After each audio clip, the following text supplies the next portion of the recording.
Sometimes you just need to relax. Maybe it was a hard day at work or a stressful test at school. Take your mind off of things for a bit and just rest. But how do you take a break at home? Well, many people will just take a nap or watch YouTube. Video games are also a source of relaxation to many. Some may seek a sense of accomplishment from intense games like Monster Hunter or OSU, or get lost in a truly gripping world from story-focused RPGs or MMOs, and some may look for a game that's just relaxing. Slime Rancher is one of these games. It was released by Monami Park in around 2017 and became well known for its adorable art style. But does the gameplay still manage to be engaging, or is it a bare-bones game masked behind the appealing visuals? My name's BlanK, and today we're looking at Slime Rancher. You play as Beatrix, who has just traveled 1,000 light years to reach the far, far range to become a Slime Rancher. Yes, that's the whole intro, it's straight to the point.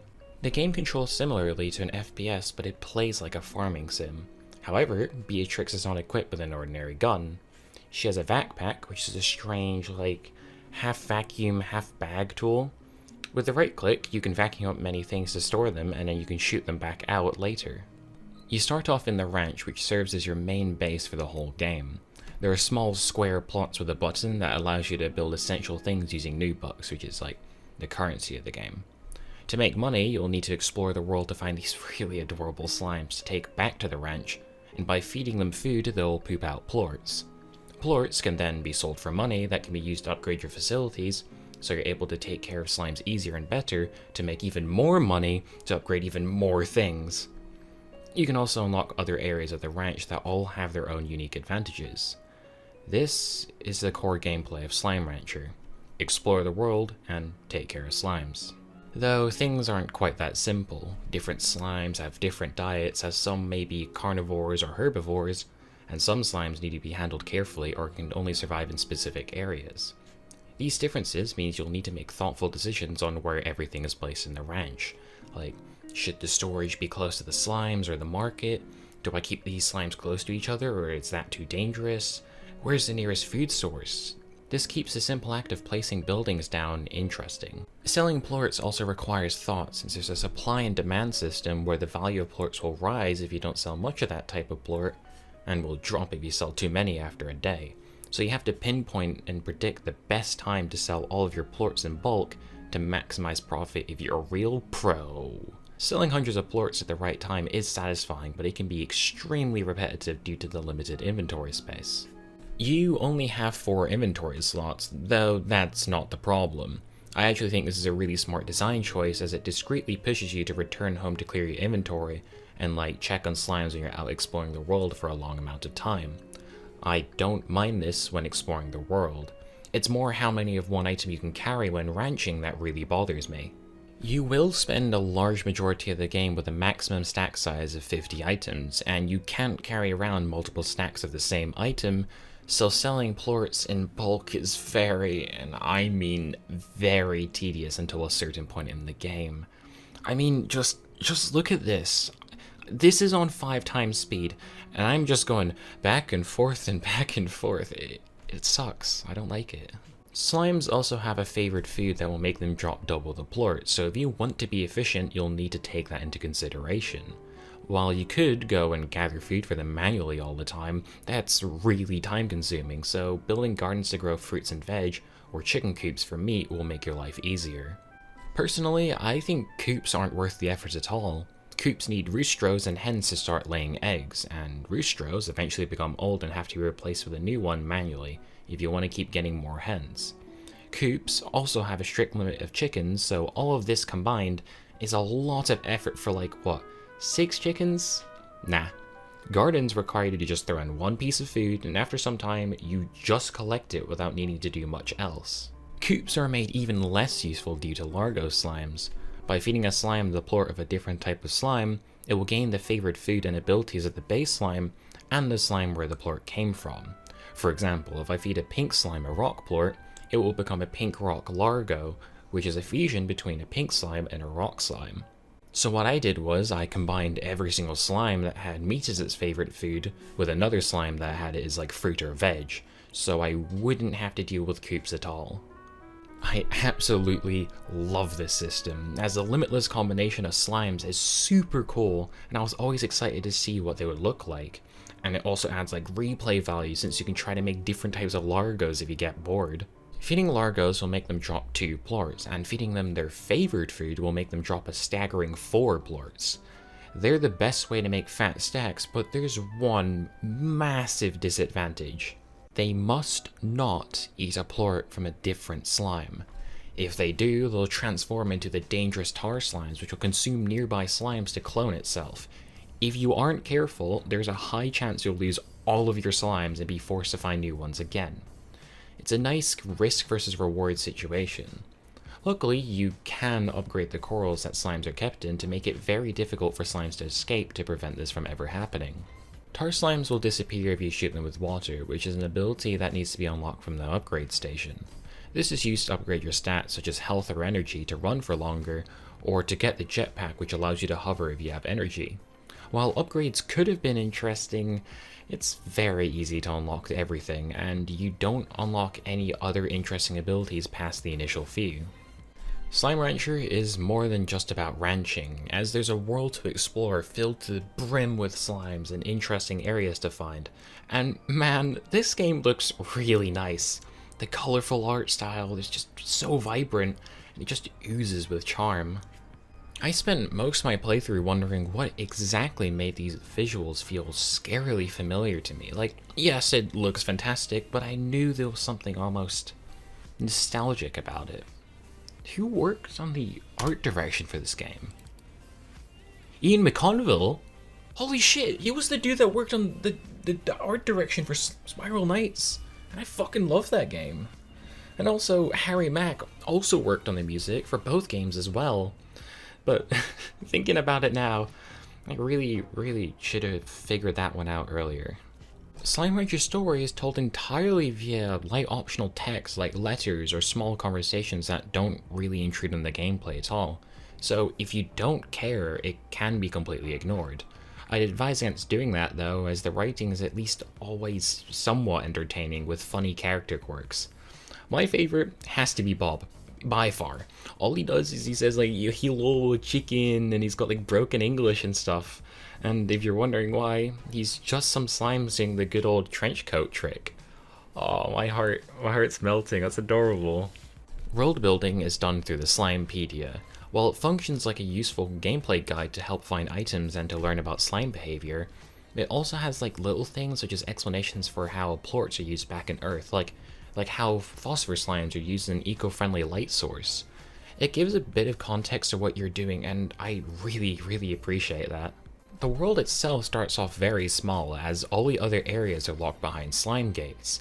To unlock them, you'll need to find one of these big blob slimes and feed them a crap ton of food until they explode. I don't know how I feel about that. I feel kind of bad just making slimes explode. Some of them will drop a teleport to the ranch to make your life easier, and some will drop a slime key. You use the keys on the slime gates to unlock new areas. And I like how you can either unlock the Indigo Quarry, which is filled with cliffs and caves to explore, or you could unlock the jungle-like moss blanket first. It adds some replayability and will decide what slimes you'll find first. Throughout your journey, you'll find these locked treasure pods scattered throughout each area. Later on, you unlock the ability to open them, which gives you another reason to keep exploring the world. The rewards can range from simple materials to like complex blueprints that can be used to create new gadgets in the lab, which is a really expensive expansion to the ranch you'll probably unlock in the mid-game. It allows you to deposit materials, buy basic blueprints, then create gadgets using those blueprints like basketball hoops, extractors for materials, and even teleporters to seriously make your life easier. The lab is absolutely incredible, as it adds a layer of complexity to the game that was sorely needed after the novelty of the visuals eventually wore off. Gadgets require a large amount of plorts and materials to make, and while the gadgets fixes the main problem I have with the game, getting to that point made the issue more apparent. Slime Rancher is really repetitive. Like, I'm fine with a bit of repetition. I play a lot of RPGs, I used to play the shit out of old school RuneScape, but I still feel like Slime Rancher takes it a bit too far. Once you manage to build a decent amount of corals so you're able to harvest every type of plort, you'll also have to manage every single one manually. You'll have to vacuum the food from the farm, walk to the corals, shoot the food into the auto feeder, clear out the auto collector, walk to the storage, fire the plort into the storage to then be sold later, rinse and repeat for every single coral that you own. There's also the problem of how tedious it is to sell plorts in bulk, as I described earlier in the video, and it doesn't help that plots could be spread around different parts of the ranch, meaning you would have to walk around a lot. Now, I do think that the gadgets fix these issues by either cutting down the amount of time it takes to do these things with teleporters, or automating the process with drones. The only problem is that it's a pain to get the materials to make the useful gadgets, as extractors can only find specific items depending on which area it's placed in. Once you place an extractor, you have to wait 12 minutes until you're able to collect the materials, so you're gonna go do other stuff, then travel back to it to hopefully get the materials that you need. You're grinding to get the ability to not to grind. At least they mix up the gameplay a bit with the 3 bonus areas. They all involve finding a specific reward item, then depositing lots of them to unlock new upgrades to the plots. Though, like, the wilds puts you in an island filled with hostile slimes, and you need to find the specific fruits on the island. Yeah, it's a tad basic, but the rewards upgrade the garden, making it well worth your time. Nimble Valley is by far the most unique, as you'll be shooting quicksilver slimes with electric shots to make them drop plorts. There's different power-ups to make your life easier, and it's pretty fast-paced. However, you kind of just sprint and hold down left-click for a majority of it, so it got old pretty fast. The slimulation is my personal favorite, as you'll be in a virtual version of the map with slimes everywhere. You have to find the glitch slimes, which can either take the form of normal slimes with like goofy ditto faces, or they might be disguised as objects like rocks and trees. After some time, portals will tear open with tar slimes coming out of them. When this happens, you can leave the stage through a specific portal that you're told to go through. The longer you stay, the harder it will be to exit, as the tar slimes will keep multiplying, and losing all of your health will make you drop all of your items. All of this combines makes it a tense sprint towards the exit whilst you dodge around slimes. I enjoyed this one far more than the others just because finding glitch slimes is really fun and escaping from the stage is exciting since there's a real danger. The rewards are really good as well. After opening a bunch of slime gates, you'll eventually find this area with a gigantic door that cannot be opened like the other gates so far. If you're planning on playing Slime Rancher, I'd highly recommend skipping to the timestamp shown on screen, as everything from this point on I'd consider a pretty big spoiler. I'll give you some time to tab out or whatever. Right, ready? Here we go. To open the door, you'll need to shoot 6 specific plorts into the right slime statue's mouth to unlock the ancient ruins. This area is more interesting than the other areas so far, as your switches will open and close doors, so you'll actually need to use your head to get to the end of the area. You'll need to collect a few quantum plorts in the way, as there's a teleporter that's activated by shooting the plorts into the slime statues. Well, let's see where it goes. Where am I? Oh, what? Oh, look at this place. This blew my fucking mind. It looks amazing visually with the bright colors and massive crystals sticking out. The glass desert is by far the best area in the game in both visuals and gameplay. Every once in a while, the entire place will go up in flames and the music will get more tense. It isn't dangerous, yeah, but it makes exploration less predictable. There's these fountains that can be activated, and with the water you're gonna make a mad dash to spray the flowers to create an oasis, which is just super cool. The ocean is made out of sand. There's multiple side areas and more oases to find. There's secret items to find everywhere. This area is so good, and in the glass desert you can find a few of Hobson's notes. As you get closer and closer to the end, he starts describing these interesting concepts and ideas, traveling through space and time, 2 times overlapping each other, 2 doors. It builds up the ending really well and got me excited to see what would happen. You get to the teleporter that Hobson described in his notes. You stand on it. Nothing? I mean, maybe I should just check the final note. But I didn't go. Wait, that's it? I mean, I understand what they were going for in the ending and all, and I'm alright with that, but it just feels incredibly deflating to trek your way through the massive area only to find, well, nothing. Well, once you go home, you'll get a letter and then the credits play. The vocal song in the credits is a neat touch, but after that, you're just plopped back in the ranch. I'll be honest, I don't like this ending. I know that story isn't the focus of Slime Rancher, but it still feels incredibly disappointing to see it go nowhere. So let's answer the question I posed at the start. Does the gameplay still manage to be engaging, or is it a bare bones game masked behind the appealing visuals? And I feel like it's somewhere in the middle. I mean, don't get me wrong, there is a lot to like in Slime Rancher. The visuals, the charming writing, and the calming music, but it's brought down by the sometimes horribly tedious gameplay. Though it is a blast to explore and discover the world for yourself the first time, and the later areas are especially interesting, but I probably won't be going back to Slime Rancher anytime soon. It's kind of fun and even relaxing in short bursts, but I can't play it for longer than like an hour without wanting to do something else. I'd still cautiously recommend Slime Rancher to people that are looking for just a more relaxing experience, or for people that just want to go play with some adorable slimes. It is really worth checking out to see if it's your thing, but it's certainly not for everyone.